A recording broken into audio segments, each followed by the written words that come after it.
मथुरा में बुधवार को ऐसा घटनाक्रम हुआ जिसने किसी फिल्मी एक्शन सीन की याद दिला दी। तेज रफ्तार पिकअप हाईवे पर 30 किलोमीटर तक पीछा, पुलिस और गौरक्षकों की घेराबंदी और फिर अचानक फटे टायर के साथ तस्करों की गाड़ी रुक गई।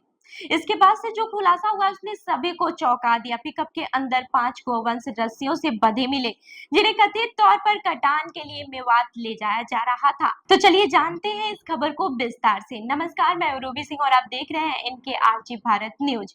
बता दें कि उत्तर प्रदेश के मथुरा जिले में गौ तस्करी के खिलाफ एक बड़ी कार्रवाई सामने आई है। कोशी कला थाना क्षेत्र में बुधवार तड़के गौरक्षकों और पुलिस की संयुक्त कार्रवाई में 3 कथित गौ तस्करों को गिरफ्तार किया गया, जबकि एक आरोपी अंधेरे का फायदा उठाकर मौके से फरार हो गया। इस पूरे ऑपरेशन की सबसे खास बात ये रही है कि गौरक्षकों ने लगभग 30 किलोमीटर तक तस्करों की गाड़ी का पीछा किया और आखिरकार पुलिस की मदद से उन्हें पकड़ लिया। जानकारी के अनुसार बुधवार सुबह करीब 4 बजे society for the prevention of cruelty to animals यानी कि एसपीसीए के सदस्य श्रेयस अपने साथियों के साथ जैत क्षेत्र के सुनरख कट के पास मौजूद थे। इसी दौरान आगरा की तरफ से एक पिकअप गाड़ी तेज रफ्तार में आती दिखाई दी। वाहन की गति और गतिविधियां संदिग्ध लगने पर गौरक्षकों को शक हुआ कि उनमें गोवंश हो सकता है। गौरक्षकों ने पिकअप चालक को रुकने का इशारा किया, लेकिन चालक ने वाहन रोकने के बजाय उसकी रफ्तार और भी बढ़ा दी। इसके बाद से गौरक्षकों ने अपने निजी वाहन से पिकअप का पीछा शुरू कर दिया। इसके साथ ही पूरे घटनाक्रम की सूचना तुरंत पुलिस को भी दे दी गई। पीछा लगातार जारी रहा और तस्कर बचने की कोशिश करते रहे। बताया जा रहा है कि छाता क्षेत्र के पास आरोपियों ने पीछा कर रहे गौरक्षकों की गाड़ी को टक्कर मारने की भी कोशिश की। हालांकि गौरक्षक बाल बाल बच गए और पीछा जारी रखा। इसी दौरान एक और चौंकाने वाली बात सामने आई है कि एक सेंट्रो कार भी पिकअप के आगे आगे चल रही थी और कथित तौर पर रास्ता दिखाने का काम कर रही थी। भागने की जल्दबाजी में पिकअप गाड़ी की सेंट्रो कार से टक्कर भी हो गई, लेकिन इसके बावजूद आरोपी भागते रहे।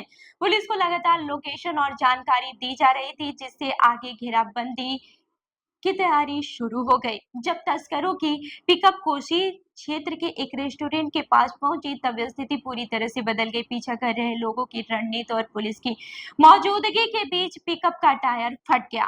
टायर फटते ही वाहन की रफ्तार कम हो गई और तस्करों की मुश्किलें बढ़ गई। सामने पुलिस और पीछे गौरक्षकों को देखकर पिकअप में बैठे 2 आरोपी चलती गाड़ी से कूद गए। अचानक कूदने के कारण दोनों सड़क पर गिरकर घायल हो गए। वहीं दूसरी ओर सेंट्रो कार में भी मौजूदा आरोपी भी भागने की कोशिश करने लगे। बताया गया कि सेंट्रो चालक ने बैक गियर लगाकर गौरक्षकों पर वाहन चढ़ाने की भी कोशिश की, लेकिन जल्दबाजी में उसकी कार अनियंत्रित हो गई और पिकअप के पिछले हिस्से से टकरा गई। टक्कर के बाद से कार बुरी तरह से क्षतिग्रस्त हो गई है। इसके बाद कार सवार आरोपी भी भागने लगे, लेकिन उनमें से एक आरोपी भागते समय पत्थर से टकरा कर गिर पड़ा और पुलिस के हत्थे चढ़ गया। उसका एक साथी मौके से फरार होने में भी सफल रहा। वही घटना की सूचना मिलने के बाद से उप निरीक्षक मुनिंद्र सिंह अपनी टीम के साथ मौके पर पहुंचे। पुलिस ने घायल आरोपियों को हिरासत में लिया और पिकअप वाहन की तलाशी शुरू कर दी। तलाशी के दौरान वाहन के अंदर रस्सियों से बंधे 5 गोवंश बरामद हुए हैं। सभी गोवंशों को सुरक्षित बाहर निकाला गया और उन्हें मुक्त कराया गया। वहीं पुलिस पूछताछ में गिरफ्तार आरोपियों ने अपनी पहचान रहीम पुत्र शब्बीर और नियाजू पुत्र शकूर निवासी बोतलगंज जिला मंदसौर मध्य प्रदेश तथा तमिल पुत्र सद्दीक निवासी पलवल हरियाणा के रूप में बताया। पूछताछ के दौरान आरोपियों ने कई महत्वपूर्ण जानकारियां भी दी हैं। आरोपियों के अनुसार गौवंशों को आगरा क्षेत्र के जंगलों से पकड़ा गया था।